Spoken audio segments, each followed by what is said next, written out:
Welcome to the Quiet Warrior Show, where we help top leaders find their pathway to incredible success and a lifetime of happiness. Here is your host, Tom Dutta, the Quiet Warrior. Hey everybody, Tom Dutta, like Butta, the Quiet Warrior. How you doing? So many things are happening on the Quiet Warrior Show, with the studio is booked out every week for the next 3 months. My goodness, I got to thank you, because it's because of what you do coming and listening to our great guests. We do storytelling here. What are we doing? We're live streaming. That's next generation of podcasting. Today we're on LinkedIn, Facebook, YouTube, X, formerly Twitter, and Rumble. So if you're there and there's a chat feature, you can write a comment or a question. I'll see it in the dashboard. We'll try to bring it onto the show and stump the guest. I want to share a little story with you here, and then we'll introduce you to our guest. Today's guest embodies what happens when childhood chaos becomes rocket fuel for transformation. When I first reached out to Blair LaCorte, his response was polished and professional, the kind of bio you'd expect from someone who'd led companies worth billions across entertainment, aviation, technology, and AI. But when I pushed deeper, something extraordinary happened. He wrote to me this. He said, "In my mind, this is all storytelling." And then the corporate veneer cracked open to reveal the real journey.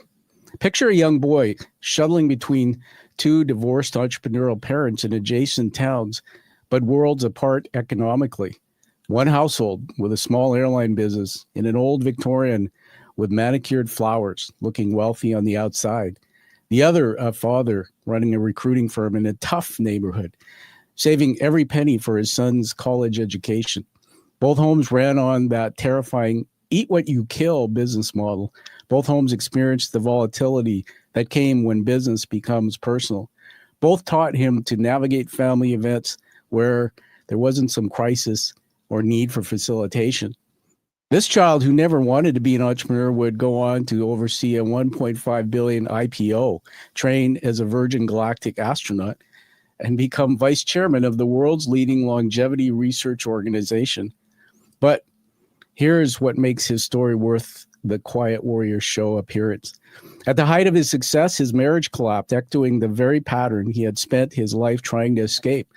Despite giving his wife all the money anyone could need, quote, he watched as alcohol and self-destruction threatened not just his happiness, but his child's safety. So this titan of industry did something remarkable. He stepped away for it all, stepped off the track, as he puts it, to protect his kids for 10 years. Only then, after rebuilding from emotional devastation, did he find the space to appreciate and take care of myself, and discover that the skills he'd been using to help business teams succeed could finally be applied to his own life without pressure.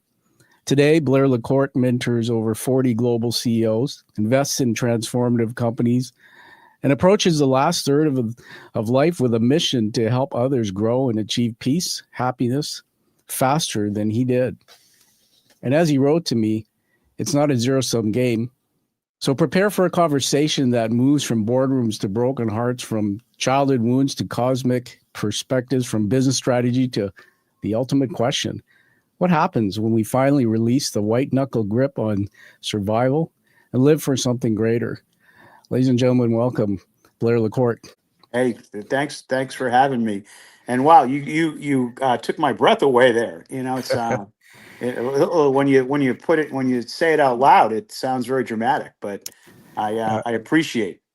I was just going to say, and man, this is storytelling, and I'm just listening to your voice there and the inflection in you, and you're a guy with emotion. I was going to make fun of it and say, how was it like to sit there listening to you for 3 minutes? Well, enough about me. What do you think about me, right? Yeah, exactly. Hey, Blair, do you want to go into Plato's Garden and have some fun today? I would love to, as long as we're not going to do the allegory of the cave, the shadow of the shadow. I have that book. I tried reading it. Man, is it ever dry. All right, stand by, everybody. Let's just put something on the screen here, and then we're going to get going into Plato's Garden. What would it like to be telling stories in Plato's Garden? Well, here we are in Plato's Garden, and for those of you who are watching the screen, you'll see this. On the audio, you'll hear me. Plato was an Athenian philosopher during the classical period in ancient Greece, founder of Platonic's school of thought in the academy, the first institution of higher learning in the Western world. So what we're going to be doing, Blair, is we're going to be not talking heads today, but we're going to look at the influences of context of your life, man. We're going to look at three areas. One is macro. What was happening in the world around Blair when he created his public works? Maybe mezzo, what was happening in the sector where you do your work? And my favorite is micro. What was going on with you, the dude, Blair LaCorte? So let me take that off the screen and get us going. I'm going to position this and then we'll start talking. You've described your journey as having distinct phases, seeking safety, helping others, saying yes to opportunity. You've said business is just a sport we play. What were the family dynamics and all that stuff? We're really curious. So I'll put this out there. Let's riff on it. We'll say this is in micro. You grew up between two households with entrepreneurial parents, seeing both the public sector and private chaos. How did straddling those two economic worlds shape your understanding of what business really is? Sure. And I'm not sure I really realized this until later in life as I tried to dissect why I made the decisions that I did and, maybe who were the influence in it. But, when you're in the fight, I don't think you think about yourself from the outside and think about the unfairness or the great things that are happening to you. I do think, however, that growing up with entrepreneurs, I was acutely aware of not having money or being dependent on getting the next kill for the rent did limit your ability to take risk. And I think that some ways becomes a weird dichotomy with entrepreneurs, because entrepreneurs by definition are taking risks. But what I've seen is the best entrepreneurs in the world have this ability to pivot back and forth between what I'll call quick start, risk taking, being innovative, being able to pivot, being resilient to failure. But at the same time, you have to be a fact finder, because if you're not, you don't know how close you are to the edge, or you don't actually pay attention to what you really need to do, you go out of business. In fact, there's a statistic that in the US, at least 1 out of 1 million companies that get started from zero ever get to $10 million for over 5 years. So Whoa. it is not that we have a lot of small startups, but to bring it over the edge, it takes a lot of discipline. Yeah, wow. Those statistics are staggering. And I wonder, when you layer in COVID and that whole experience that shifted the world to having to digitize, and I wonder what happened even during that time. I was thinking about your childhood. I was reading some of the stuff that you wrote. I watched a couple of your interviews too. I made a note here. Wife was a psychotherapist. I think that's true. My current wife is a psychotherapist. Okay. Yes, so it's. So I have something here I just want to throw out. I'm going to throw some things at you, curveballs. So you said start with you believing you love yourself and can be loved by someone else. This is an unconscious belief. It's big. What do you mean by that? Yeah, I think it's going to be intuitive when I say it, but it is one of the most difficult things that we face as humans. Is we're designed for two things. We're designed for survival and we're designed for love.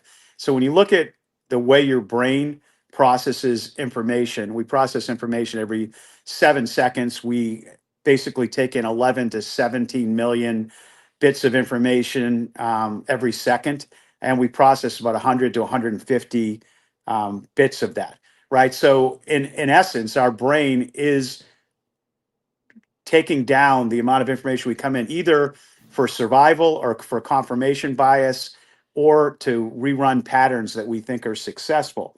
And the idea around safety is predominant. It's predominant around both how you get to survive, but also how you find someone that actually loves you. And 80% of what we do every day is in our unconscious, because we're spending 100 to 150 bits on this whole idea of what we're consciously thinking about.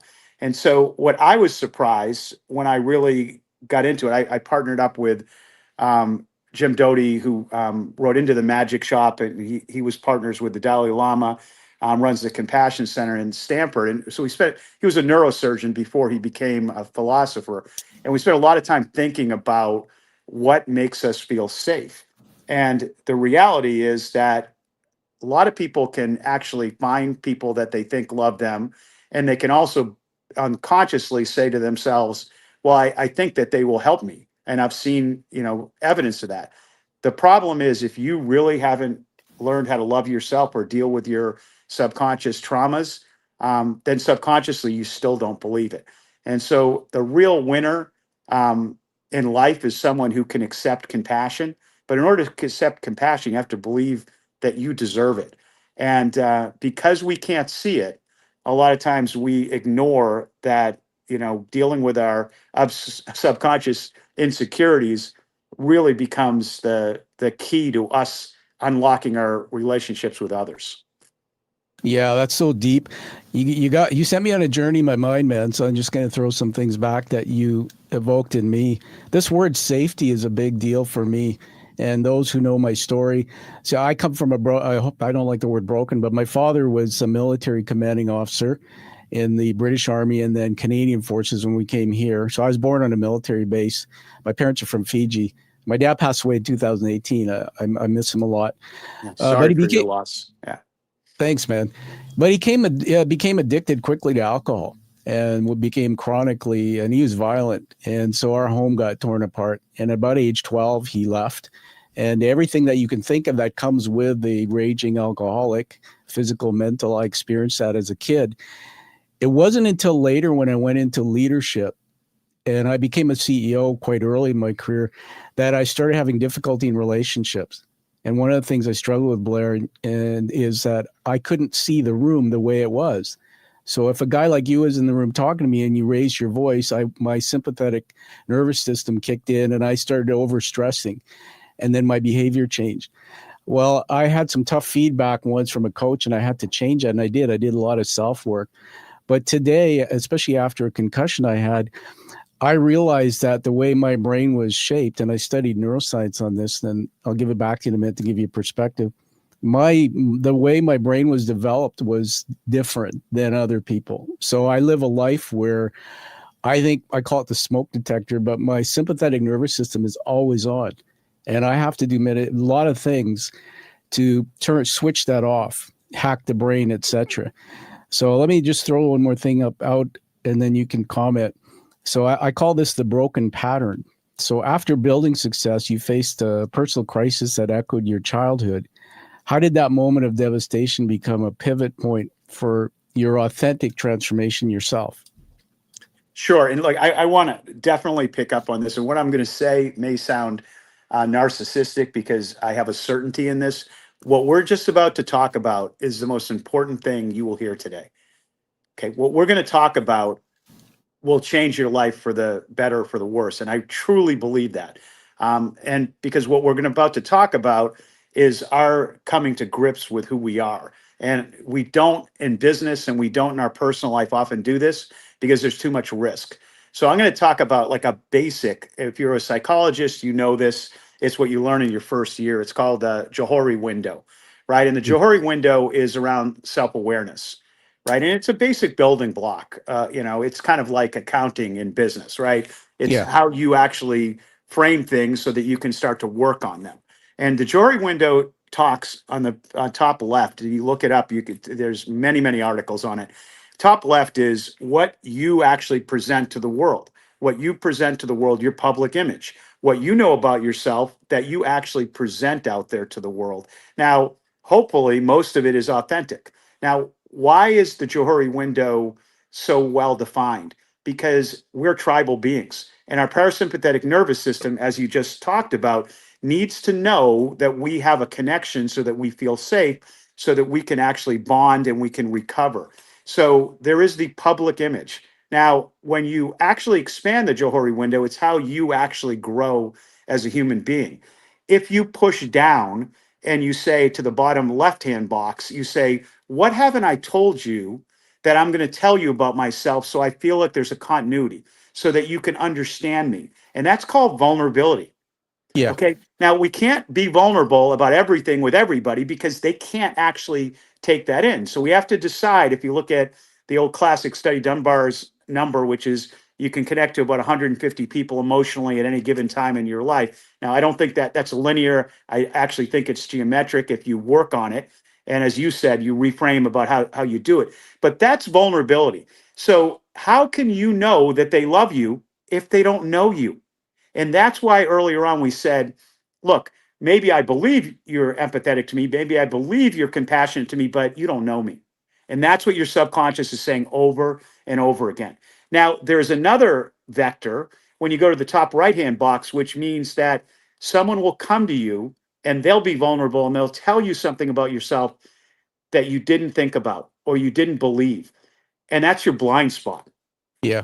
Those are the two vectors that you have to work on to be able to actually grow. Now, think about what those two vectors have in common. One is vulnerability, which means you have to connect with someone. And the other is someone coming to you and humbling you with what you don't know about yourself, which means you have to have connection and someone has to come to you. So some of us are introverts, some of us are extroverts, but it is absolutely universal that we need some level of connection with someone to actually be who we are and to die a fulfilled person. An introvert may only need one dyadic relationship at any given time. An extrovert may need more, but we need to learn how to connect. And I hope what we're going to talk about today is, the first level of calming your sympathetic parasympathetic system is how your mental health works. The second level is how you lead and how you work with your family, because if you feel good about yourself, you can actually work with other people. But the third is that the highest correlation to health span and longevity is the management of your parasympathetic nervous system, which means you need safety. So the three most important things in your life all have to do with how you manage your parasympathetic nervous system. And we have a very difficult time with it because the opposite side to the coin of safety is risk. And your brain, as I said earlier, is designed to detect risk and to pull back. At the same time, it's looking for love, which is safety. So this is normal to have attention. Cognitive dissonance creates flow, creates neurons, creates an ability for you to learn. So we were designed for this cognitive dissonance, but we tend to react through our amygdala much faster to fear than through our executive function, which is looking for logical ways to find love. And the way that those two things come together, again, I'll just say it one last time because you brought it up, is your parasympathetic nervous system. Yeah. Now, I will tell you, even listening to you for 5 seconds, that your greatest strength and your greatest weakness comes from your interaction and connection with your father, because your greatest strength is that you can actually empathize and you're always on, which means you're looking to see how people are doing at any given time. And, if you dig deep enough, my bet is, and I'm not a doctor, but I play one on TV, is that with alcoholics, especially violent alcoholics, you are searching to see the triggers so that you can dissipate it before the violence happens.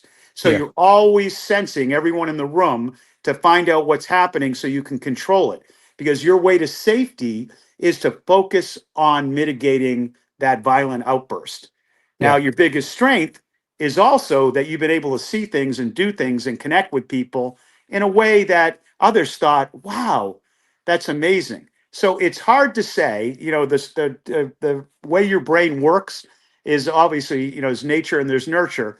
The way your brain works, you wouldn't be able to do that unless you were designed that way. Every tribe has people who sit around the edge who actually look for things happening, right? Yeah. Or that in nurture, you took that piece of your brain and it was a tremendous focus on making it work better because it's the only way you could survive, right? So we all are who we are and who we hang out with, and who we want to be. And I would argue that as we get older, who we want to be has to be the place that we focus, because we have to work our way backwards from what's happened to us in nature and what's happened to us in nurture. Yeah, well, that's like everybody come back to this segment, listen to it again. That's like an encyclopedia of knowledge on the sympathetic, parasympathetic nervous system. I've had some fun with that through trying to explain it. And, those names are counterintuitive. So I was cooking a steak in my kitchen. I'm a home chef. And hopefully I don't offend anybody about eating meat. And my smoke alarm went off. And, my wife's there with a towel. She's doing this. We're trying to get it turned off. And that's how I refer to my sympathetic and parasympathetic. It's like the smoke alarm comes on, but it's only supposed to be on, Blair, for like 30 seconds to say, hey, you got a problem. But we got the stupid smoke alarm in our house that doesn't go off, even if you do this for about 5 minutes. That's what happens with me, is that thing stays on. I wanted to say thank you for a couple things. And I wrote a couple notes here. I've got a piece of paper that's growing with you on it. 3 things: mental health, how do we lead and work with others, management of that parasympathetic nervous system. So as we dig into the next piece of this journey, we'll get into more of that. I'm going to remind the audience that we're weaving through 3 areas of dialogue through storytelling. But what you want to do here, everyone, is do what's called critical thinking. As you're listening to Blair and I, particularly Blair, talk, as you find nuggets in each of those areas, connect the dots, and it'll give you a deeper meaning of what he's all about. I just wanted to throw a curveball at you again, and then we'll come back into the main flow. And so I asked you to bring a pair of sunglasses. Do you have those there? I do. All right, man, put them on. Let's look cool for a minute. I'm just going to take my headset off for a second. I'll explain all this. Hold on. Everybody, what it would be like for me and Blair to be at an AC/DC concert. Well, I'll tell you something, Blair. My bucket list thing happened a few weeks ago. AC/DC came to Vancouver. 60,000 people filled the stadium. My wife and I went. When I was in high school, the basketball team would play the song Hell's Bells before the team came out. And I grew up listening to AC/DC, never seen them. Now, here's the reason I'm saying this, and I'm going to read something I heard you say. You said, movement and exercise. We need movement, not exercise. And then you said something about maintaining. So I'm going to just throw at you that when I went to AC/DC, if anybody knows that band, Angus Young, I think that's the proper saying of his name. He's a lead guitarist, and that guy does the struts across stage 2.5 hours at his age doing that. And they did encores and all that. I went, my gosh, if I get to that age, I want to be like those guys. That's longevity. But explain what you mean by you need movement, not exercise, and anything about longevity, because I know you're an expert in that area. Sure. So I always, I'm a simple kind of guy, but I've been in a lot of industries. So what I've learned to do is learn and to put it into patterns that I can remember, right? Little models and little patterns. And then I can continue to learn because I know what I know. And if someone can convince me it's wrong, I know where to put it, right? And so in longevity, what we look at is the force multiplier. In the military, a force multiplier is something that impacts everything else in the theater. So, for instance, the ability to fuel planes in the air changes everything about how you take a look at something. It has a force multiplier in everything you do. In life, the force multiplier, as we talked about earlier, is connection. So every study that's ever been done, including the Harvard study over 80 years, is that if you have at least one dyadic relationship, a one-on-one relationship, that you believe that someone is compassionate to you, if you believe that you're connected to something bigger than yourself, a group of people, and if you believe you have purpose, all of the things that we talk about in longevity actually fit underneath them. If you don't have that top piece, the number one cause of mental illness under 25 is loneliness. The number one cause of death and chronic inflammation over 65 is loneliness. And the number one cause of violence and dysfunction in between is from loneliness. So under that, you'll recognize the 4 other pillars that get impacted. One is fuel. What do I put in my body? And is my body like that fuel? There's not one fuel for everybody. In diets, I've owned 2 diet companies. I can tell you it's on the normal curve. One diet doesn't fit everybody. The second piece was what we call movement. We're not designed to exercise. Well, Yeah. we're designed to move. We'd never exercised for thousands of years. We ran away from things and we ran toward things because we wanted to eat them. But that's kind of the point, is that our bodies should not be static.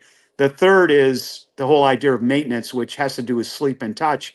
And then the fourth is where you put your machine. Do you store it in a place that's corrosive, where there's pollution, where you use laundry detergent that is not organic and your clothes rub against you with chemicals every moment of the day? So those are the four easy ways to look at it. And, movement is one that I think people are surprised about. When you really look at the research around movement, Yeah. the three biggest things that would extend your life to get your 80%, one is moving 15 minutes every hour, because sitting that's what they call it, the new smoking. Your body is not designed. The toxins sit in your joints, they sit in your organs. You just got to get up and walk around the table, right? The second is 10 minutes of HIT and 10 minutes of LIT. It's not 2 hours of CrossFit, right? If you do that, that's fine, unless it's an overuse injury. But in essence, you just need to get your heart rate up over 85%. Jump rope 3 minutes, 3 times a day. You take a couple of sprints on your walk. If you do not get your heart rate up over 85%, can you imagine a machine that every day sits there and runs in the middle, but Yeah. never gets tested up? And LIT isn't just meditation. You could sit in the dark, listen to classical music for 10 minutes a day. If you do both in the same day, your machine goes up, your machine goes down, your hormones, your system biology manages itself, your immune system becomes stronger. So, that, to me, these are simple concepts. We own an amazing machine, and we need to actually put decent fuel in it. We need to move it every day. We need to maintain it. And it would be great if we put it in an environment that wasn't full of corrosive poisons. That's it. Yeah. Awesome. Hey, everybody, a round of applause there for being cool. You can take those glasses off now, or you can keep them on. It's up to you. A little known fact, I told Blair as we were in the green room that many of the followers know, but some don't, that I had a concussion years ago, and so I have light sensitivity. You'll see me wearing those sunglasses. A little known unknown fact and nugget, if you like the band U2, you've heard of U2, right, Blair? The lead singer Bono was just with Bono last month. Wow, well, you got to share something about that. But he wears tinted glasses, and when I was struggling with light, he's had glaucoma for 20 years or so. I found this out through research, and photophobia or light sensitivity is a side effect of glaucoma. Mine's actually from falling on my head as a concussion. The first concert I ever went to in the Boston Garden, for those of you on the East Coast, the old Boston Garden, which was quite, it looked like it was built in the 1820s. And I was in the third balcony on the very, very, very top, and I'll never forget it.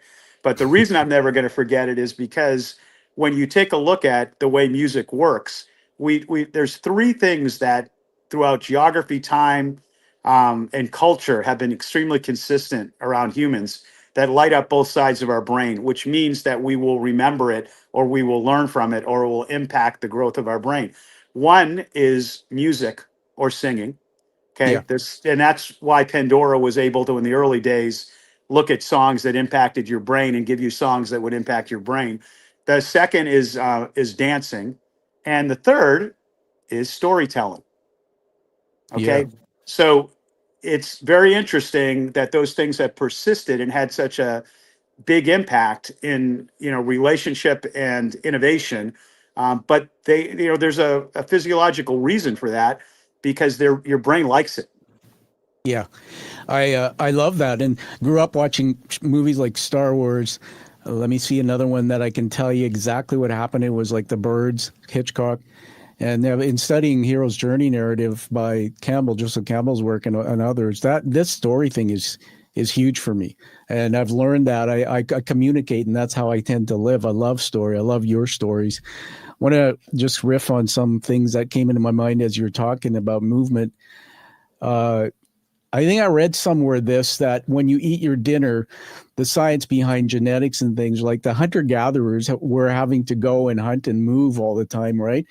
And if your body wasn't moving, then the genetics would, and I may not be a scientist, but something to the fact that, well, we don't need this person anymore. They're sort of, we need to get rid of them off the planet because it doesn't look like they're moving. This is pretty amazing stuff. So my wife and I will have a dinner. We now do our 5K walk around the trails. We'll try to go out after dinner. You talked about sleep.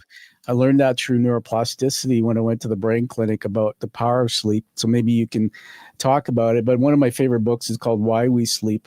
The author of that, I can't remember.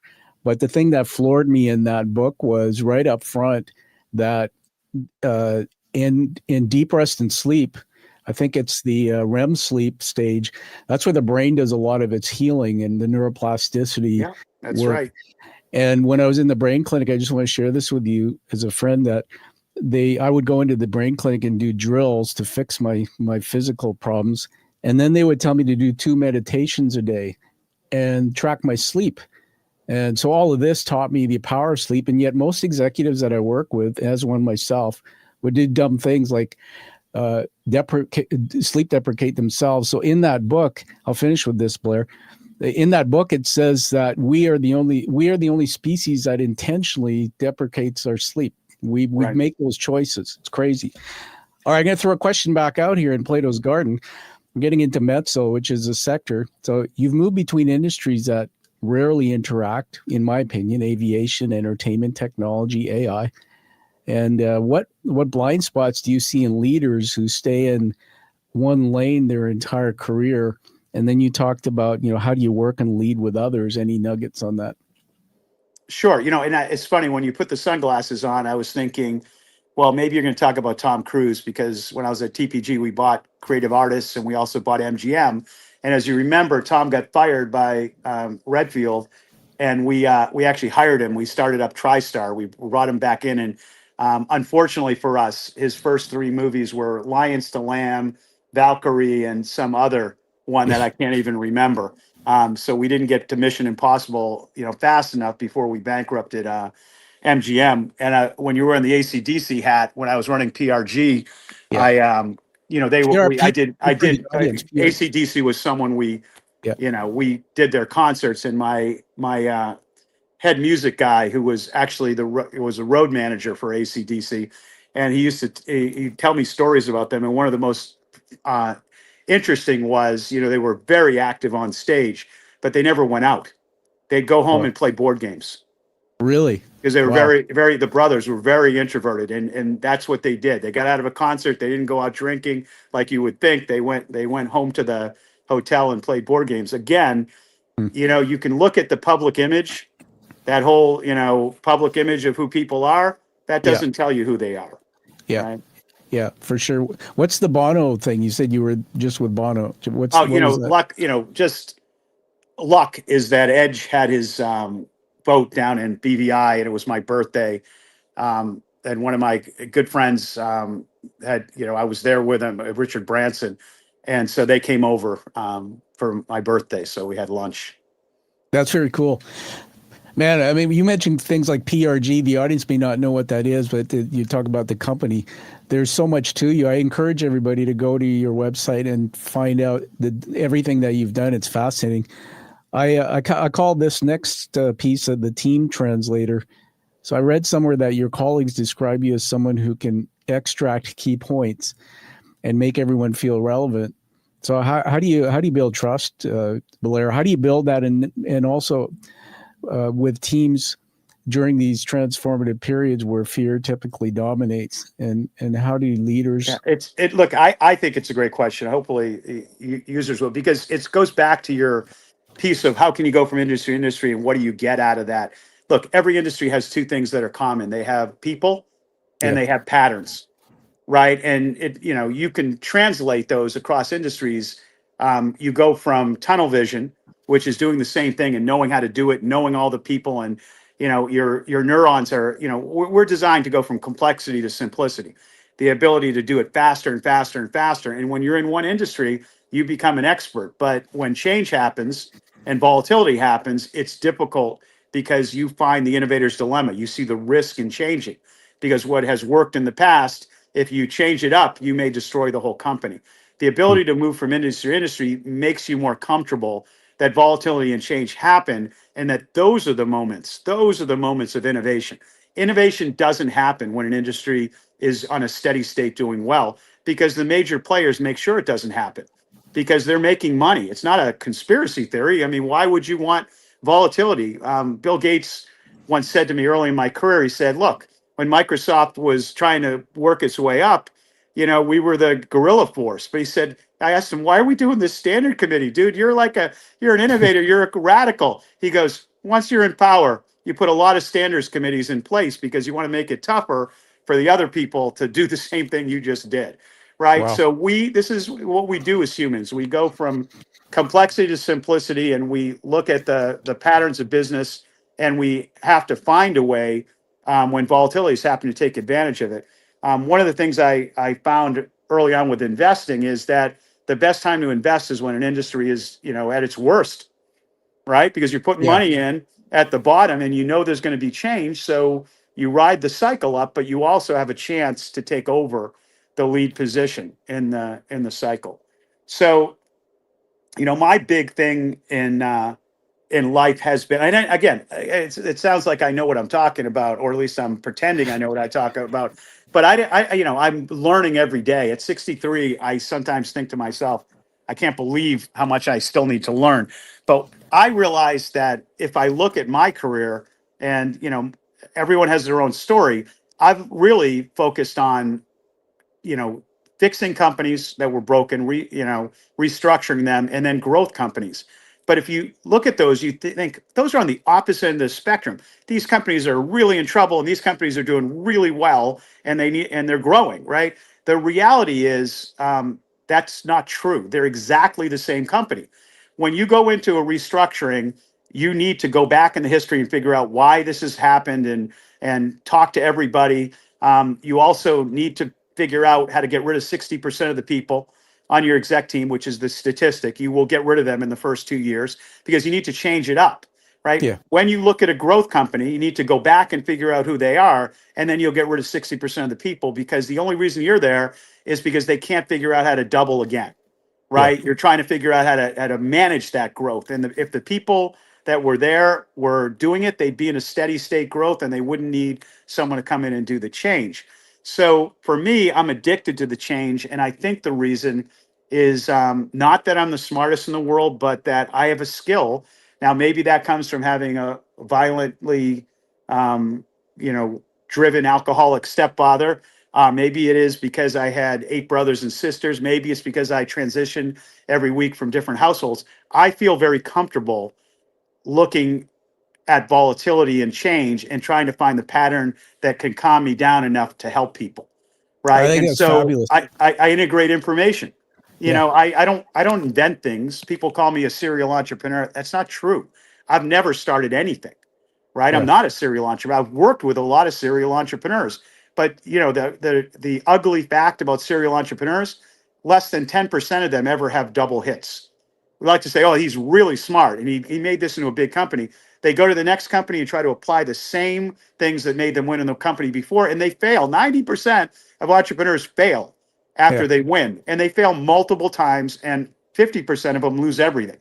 Right now, they're addicted to risk, and they're good at it. But you need both luck and skill to be an entrepreneur. And luck, what I would say, my dad would say, would either be lucky or smart. What he meant was, if the market's going your way and you have good timing, you're not too early, you're not too late, and then you realize that you're smart enough to realize you're in it, and you double down and you work really hard, that's, luck was more important than skill. I know so many people who kill themselves, and they're really smart and good people, but they're not good at reading the market. They're always too early, or they're always too late. Yeah. Fascinating. Everybody, we're here with Blair LaCorte. We're about 2/3 the way through the live stream today, and there's so much more to come. So many things. Every time you say something, it sends me on a journey. So I just want to reframe this. So what I just heard you say, you were talking, and then you talked about you all of a sudden brought in there. So there was like this protagonist, and then there was like a great story evolving. Then there was enmity that came along. It's the alcoholic, it's the 8-step, what all these things that just popped in. But then the arc changed, and there was this hope, and that's classic storytelling. And I could just feel oxytocin flooding my brain at that moment, because I'm looking at you, Blair, and going like, man, just because of those couple things you said, being vulnerable, which most leaders don't share, I look at you and I go, I'm like that guy. And so that's why I want to stay a while for the next third with you. And that's a skill that you're really humble, but you're a very smart guy. But everybody, I'm doing this for a reason, sharing this from my observation, because you brought out of me that I kind of like you now. And this is a teaching moment, I'm thinking, that what you just did there, everybody go back and watch it, because I think blind spots is just my own view. I believe blind spots of leaders are correlated to the performance of their companies. I really believe that. And you said something interesting about guys don't have 2 hits or something. Actually, I was working with a guy as his general manager on a contract, and he was an older fella, and he, from back way when with his childhood, I brought it out of him. He told me his dad treated him poorly. In other words, he did something like paint a picture, gave it to his dad. His dad said, "Don't waste your time, throw it away." And he had that stuck in his head. I think on unfinished trauma, the brain tends to sometimes put things away, but some don't. Thoughts stay. And we would be in meetings, and this guy would bat people over the head, and just all of a sudden things are going well, he'd create problems. Well, we found out that through his business, he'd failed twice by almost bankrupting himself, which I learned through my own mental health therapy is an unconscious pattern where you can actually be doing well, and you can have these blind spots and crap in your wiring. But it goes back to when I said this is the most important conversation that you and I are having. Yeah. This is the basis for everything is, okay, you've heard about vulnerability, and that's matching your, having enough trust so that people can see you, and that they can love you for who you are. We've talked about blind spots, having people in your life who will tell you that you're full of it. You get drunk and you're mean, and you need to deal with this. Or every meeting you cause crisis. The bottom right-hand corner of that Johari window is this unconscious unknown. And that's where most of our stuff sits. And most of our good and most of our bad stuff sits. And so everyone has trauma. The only way we learn, we need stress. Humans without stress die. Okay, if you don't have stress on your body, like I said, get 10 minutes of HIT up, your body doesn't grow. If you don't build lean muscle mass after age 50, you die. Okay, so you need to rip muscle, which means you need to cause pain. We need stress, right, to grow, but we just don't need chronic stress. So you have to have the cycle of how you stress mentally and physically and how you rest mentally and physically. But the hard part is this unconscious unknown that we have sitting underneath us is all based on trauma, and some of it's constructive and some of it's destructive. I had a tough situation. Someone says to themselves, I had a tough situation when I was younger. I didn't realize it, but I'm driven by that. And that's the reason that I actually do what I do. I have the same, person could have a tough situation that is actually limiting to them because they're afraid. And they always shy away from this level of intimacy because they were burned. Now, both of them are who you are. And if you don't bring them to the surface, you don't have to change them. You have to bring them to the surface so that you can say to yourself, I'm doing this. Do I want to do it? Yeah. So if you don't marry your conscious with your unconscious, then you're at the whim of whatever happened to you and whatever caused trauma. Trauma is not bad. It's part of life. And in fact, what they'll tell you when you look at happiness is the people who have gone through trauma actually appreciate happiness. The people who actually got it easily, like winning the lottery, they always fail because they don't have an appreciation for what it is. So, we're very simple. But we're very complex in how we look at ourselves. We like to believe we're in more control than we are in, and we like to believe that we know everything about ourselves. And the fact is, I'm at 63. Every day I learn something, either from my kids or from my wife or from my friends or, from the guy at the grocery store. Yeah. There's a little applause for the guy at the grocery store. I got to just also bring attention to you again on the screen here, the amount of energy that's coming out of you. I'm going to riff back some things you said that made me think of some things.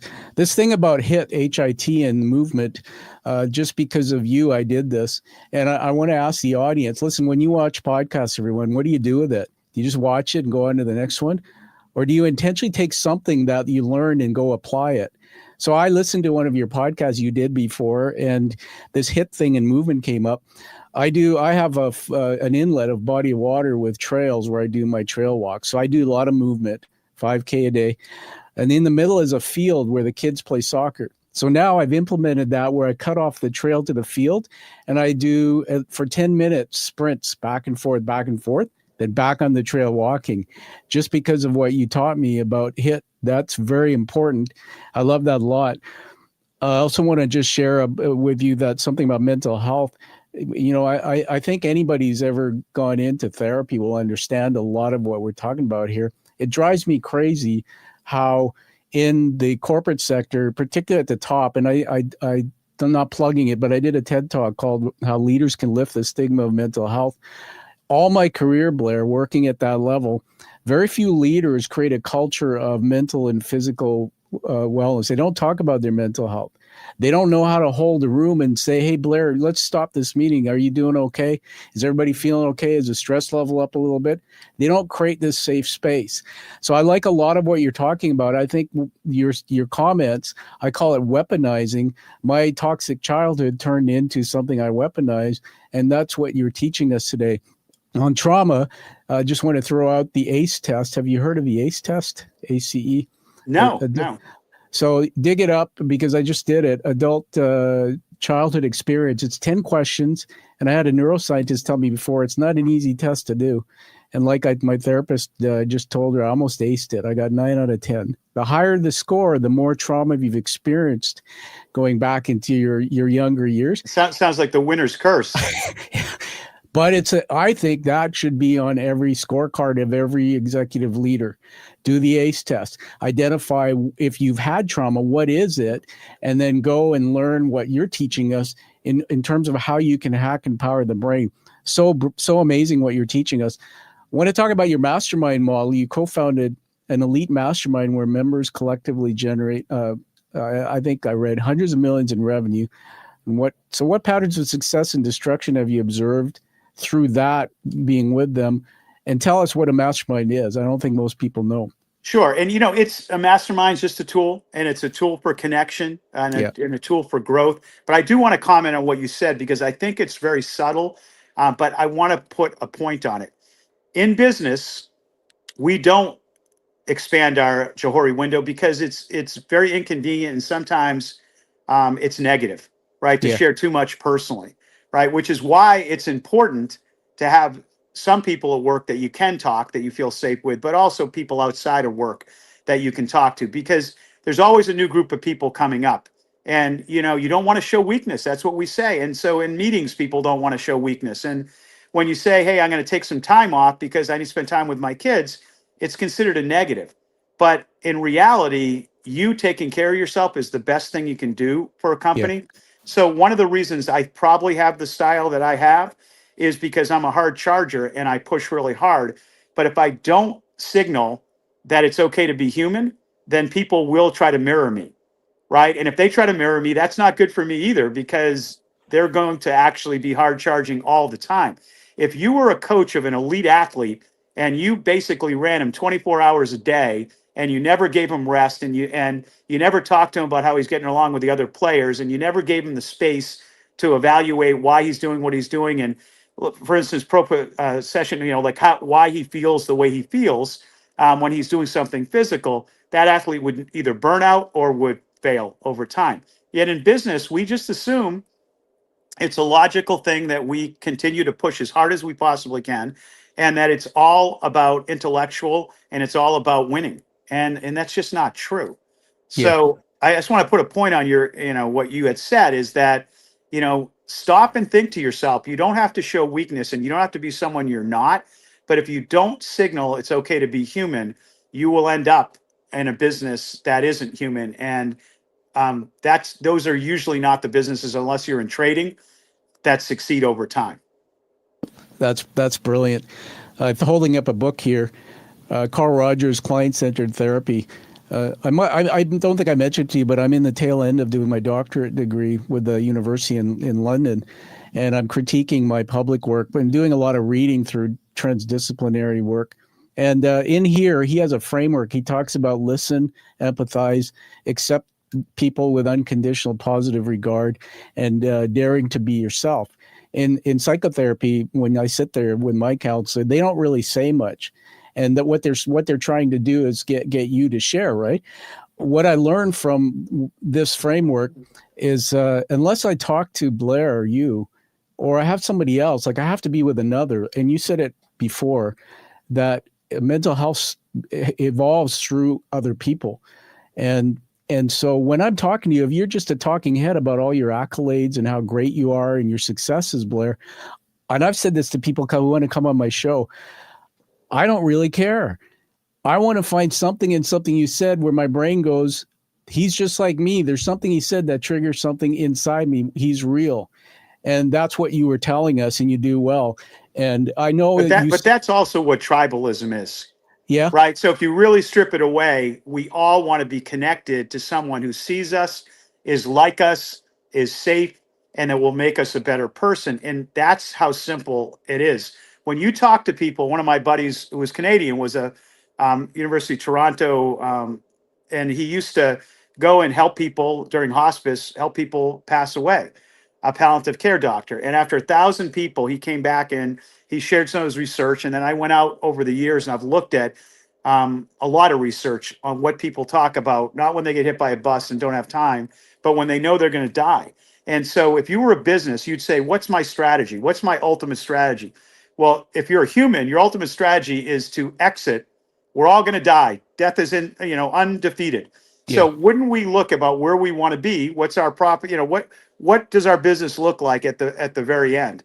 And so there were things that he found that were very common that I've found that everybody talks about the same things.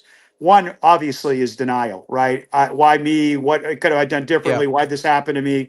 But once you get to acceptance, there's three things that tend to come up. One is, who loved me and who did I love? Okay, because again, all we're designed for is survival and love.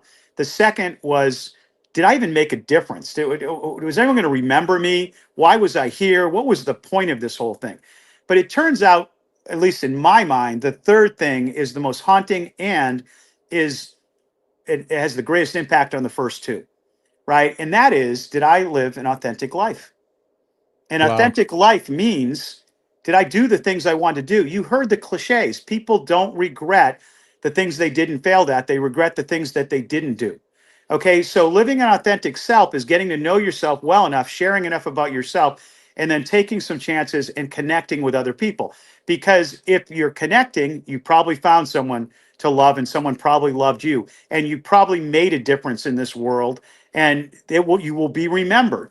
Right. But that is very, very difficult to do when the opposite side of the coin is survival. And part of survival is being careful. And part of being careful is not sharing too much because I may get thrown out of the tribe. People don't realize that, that social comparison is one of the most positive and one of the most toxic things that exists Yeah. in the amygdala, I right? know. If I you didn't know. have social comparison, you wouldn't be able to benchmark and compete and try to get better and have continuous improvement. But it's also a terrible fear because social comparison is in your amygdala to say, if I'm the lowest on the tribe, I'm probably going to be thrown out and I'll die, or they're going to kill me. So when a young girl goes on to the internet and she says, oh my God, I'm fat, she's not thinking I'm fat. She's thinking I'm going to die. And that's Wow. why it's so powerful. So there's back to this whole idea of reframing. You have to be human and you Yeah. have to be authentic and you have to own that sometimes I did something because I was afraid, because I was mean to that person in high school because I didn't want my gang to kick me out. And I consciously try to go back to people and to situations and actually apologize for things I Interesting. did because that doesn't make me a bad human being. It makes Yeah. me a human being, Yeah. right? Yeah. I love that. That brings to a very touching moment to me. When my dad passed away in 18, I had coffee a few months before. And the first thing, I hadn't seen him all my life because he left when I was 12 from home. The first thing he said to me is, "How are you, son?" And then he said, "I love you." And then he said, "I'm sorry for all the things I did." And that exchange between us, man. And then this weight came off my shoulder. But when my dad died a few months later, unexpectedly, he had a heart attack on his own in his home. I have two brothers who never made peace with him. So that's a big teaching moment you gave us about saying sorry, about forgiveness. It goes both ways. I want to also just say thank you for the part about living life fully, and I call it being in service. You want to know what's interesting? I've never said this to anybody publicly, but since I had my brain injury, I shouldn't be here, really. I mean, I came back close. I think they said I fell at the force of 47 joules, which if you're an engineer, you get that. I've been doing things, bucket list things, man, for the last few years. And you just reminded me why. Like AC/DC concert. I actually go into prisons now and I work with inmates. They read books and we record it and we send that to their children. I do that through my church. But these things just started becoming my way of life in the last few years because I realized how close I was to death and what contribution I didn't make. And, Right, but let's just play on that a little bit because we're coming to the end here, and this whole idea of service is not charity. It's not charity because kindness actually gives you more back than you get. I know this sounds, oh my God, that sounds stupid. They're just trying wow. to convince people to be nice.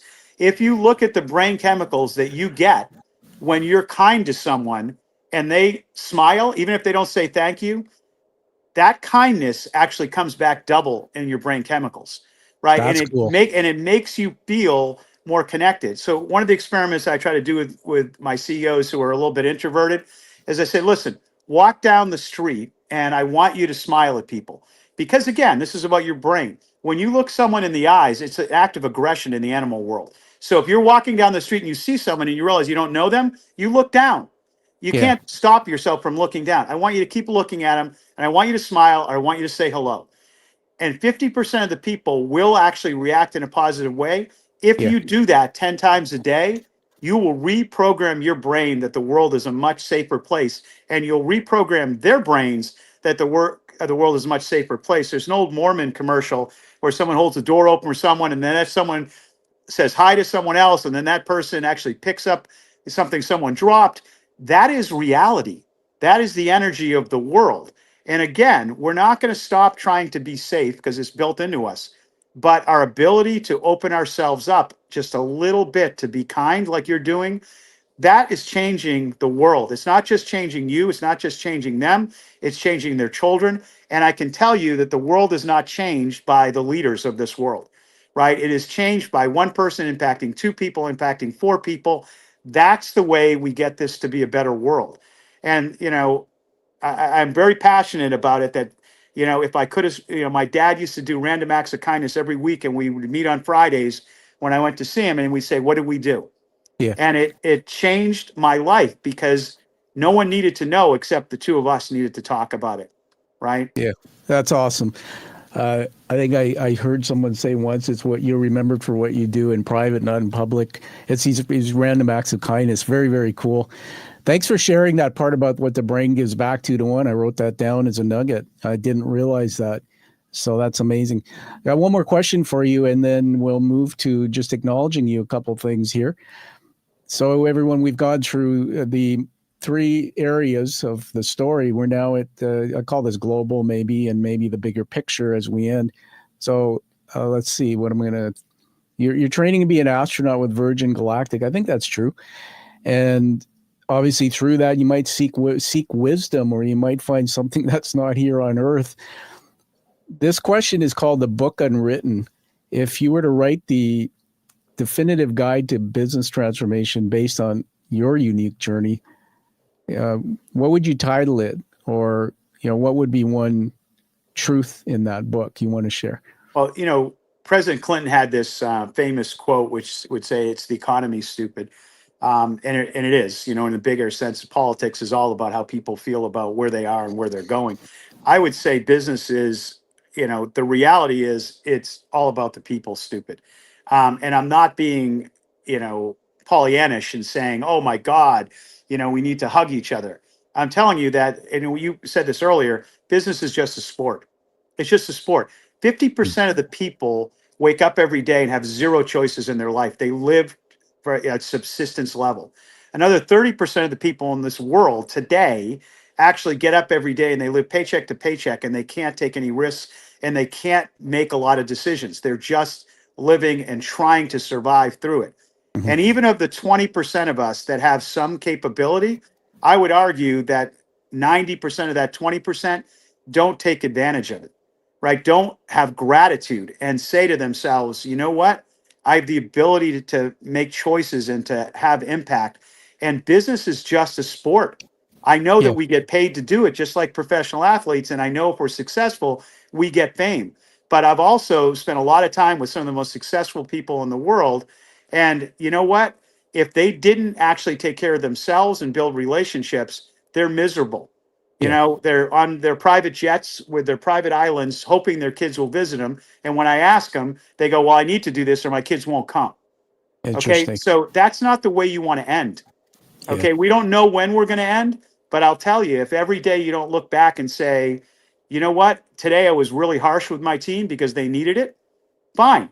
Tomorrow you may, be a little bit different, but you have to connect with the people because that's all you have. Now, again, people will come back and say there are some certain things that are on the 1% level that I'm a trader and I'm doing that. It's true, right? But for the most part, all of us live in a world where how we relate to everybody else makes a difference. That's awesome. So that book title might be Business is Just a Sport. I love everything you said. I'm going to put another camera on the screen as we move to the last piece and wrap up here. Actually, I was just curious. Like you talk about some of these celebrity status people, or they call them celebrities that you've met. Did those connections and relationships happen as a result of you creating your platform like masterminds or the companies you work for where you were able to find those people or they saw value in like, because the average person doesn't always get to meet some of those type of people. Look, I think that I have an old saying that relevancy rules, which is meet people because you're relevant to them.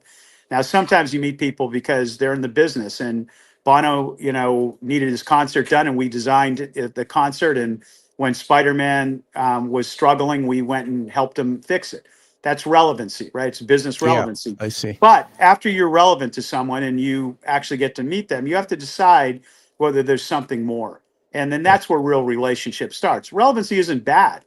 It's just a way that we work with each other to get some things done. And it's, they're, sometimes it lasts, sometimes it doesn't. But what I've found is I pick the people that, whether they're a celebrity or not a celebrity, that bring me joy. And I try to maintain that relationship. Sometimes it's harder with people who are celebrities because they have too many people trying to get their attention. There's too many people who make money off them, and there's too many people that find joy That's right. in this transitory thing that they think is fame. But the people that that maybe live in that world that I still hang out with, they don't hang out with me because I'm a celebrity, Yeah. and I don't hang out with them because they're a celebrity. You Well, hang out because they make you feel yeah. like a human being. No, that's a breakthrough for me. I'll hang out with you any day, man. I mean, the connection that we've made here. I don't like fake people. And interesting, Bono. I got somebody told me to listen to his audiobook. I can't remember the title, but it was just out, and he actually narrates it. But he has his guitar, he plays a bit and sings through it. It's a story of his life, which I did not know. And that guy's life is like yours. It's fascinating. Last thing I want to do here is acknowledge with you with 4 words. So they're on my paper here. I write them down unscripted. They just come out of me as I listen to you. The first one is wisdom, difference between time and knowledge, wisdom. 2 is passionate. You got to watch yourself back. You probably know this, but you're humble. Holy crap. Passion all over you, which drives me. 3 is maven. If anybody knows the book Outliers, Right. if you meet somebody who's a connector and a maven, those 2 together, these are powerful people. Well, I believe you're a connector. Maven is, if you want to find out about this topic, the things that you've talked about, you're the guy. And then 4, it's resilient. I think your life and your story and you're teaching us how to be resilient with our own lives. So thank you. And now we're going to give you an award. Did you know you're going to get an award today? Probably if you looked at my other shows. You know what challenge coins are? Of course I do. In fact, I have a set on my desk right now. I bet you do. Well, you're going to get another one. So I won't bother telling the audience, but these originated in World War I to commit community between people who carried them. So I'll try to put this up at the camera. I had these minted and done in the U.S. Raised letters. The front is the emblem of the show. The back, I'm biased, but this is the story narrative, the hero's journey narrative, modeled after Joseph Campbell's work, which is what exactly. Who by the way, I love. And look, you know, the challenge coins, if you really go back far enough, started with the Greeks. And I think they have tremendous impact because they are all about connection, and the things on the coin matter. If someone did it right, they matter to who they are. And it creates a bond between people. Now, in World War I and World War II, especially when we had Allied forces, we had challenge coins that showed that we were in this together. But when you talk to someone, I was just with a couple of my friends from SEAL Team 6, and when you talk about someone who really actually gives challenge coins because they matter, it's a ritual. So thank you. I take that as a very positive, and I smile the fact. It does not surprise me that you see the ceremony and the passion and the meaning in giving something of yourself to someone else. Yeah, well, congratulations, man, for being inducted into the Quiet Warrior community. We're in 19 countries with the platform here, and there's just about just a percentage of these that are floating around out there. As I give this back to you to finish, I will throw this out, comment where we can get a hold of you, find out more about your work, and then tell us this. What message are you still afraid to deliver to the world that might be your most important one as you leave us today? Yeah, well, listen, you can get a hold of us at, a PPE Mastermind if you're interested in coaching, and there are videos all up there free, and you'll get to see. I bring my friends in to speak, and every time we have a session, I am humbled by the wisdom. We probably have $1 million worth of speakers every time we have a conference, and they all come in for nothing. We donate to their charities, so they're there because they care, and you'll see when you watch the videos. The second is you can just get me on LinkedIn. And I think that, the message that I don't know if I'm afraid to deliver, but I think has to be delivered by more people is that, it is really up to us, and this whole idea of impact someone positively every day. And that's the way culture changes. Culture changes because you do a small thing that leads someone else to do a small thing. And then every once in a while you can do a big thing. But we're not gonna be able to hit home runs every day. But I can tell you, we can make a difference with someone's child. One of the things I do all the time is if anyone asks me to sit down and talk to their child, it's, parents can do a lot of things, but after 12 years old, 75% of the influence is them looking at their external environment. And so they are designed genetically to actually look for people outside their family to listen to. So, if anyone ever asks you to sit down and talk to their kid for a couple minutes, it's one of the kindest things you can do. Oh, that's a fantastic idea. Well, everybody, find that true purpose like you hear from Blair. Live the life that you deserve and desire. And Blair, it's been a fabulous time. We'll have you back again. Thank you for being here. No, listen, thanks for having me. And I've really enjoyed our conversations. Fantastic. And everyone, we'll see you next time on the Quiet Warrior Show. I'm Tom Dutta. Thank you for listening to the Quiet Warrior Show. Create is a motive-based leadership development firm. www.kreat.ca